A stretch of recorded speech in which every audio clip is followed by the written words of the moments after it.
And this kind of triggers me to remember a few of the questions, which is, let's say that somebody's experiences has led them to have a worldview that you find disrespectful to you, or that is sort of biased against you, or they might think the same about, let's say me, right? How, I guess, what are the thoughts that you might have around that kind of situation? Maybe in particular, let's say I feel disrespected, I feel biased against. What advice do you have on kind of, when you feel that way? Because that for me would be like a stopper in conversation, but how would you deal with that? It depends on what is the purpose of you being in that conversation. Mm. So that really determines it.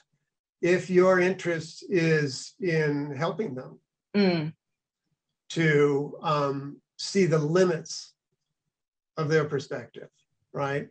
They grew up with a particular set of experiences now that has led them to hold perhaps a point of view that is offensive for you or for somebody else. So if that's your objective, then your objective is to help them. And the more that you can not take that personally, right, to not be triggered by them, the better able you are to help them. Mm-hmm. Now, if your goal is not to help them, then what is the goal? Right. And so, it'd be hard to answer that specifically in what, if it's just like an encounter you have that's sudden and someone disrespects you on the street, that is a situation to remove yourself from, right? Unless you want to take it on for some reason. Yeah. Get out of the way there.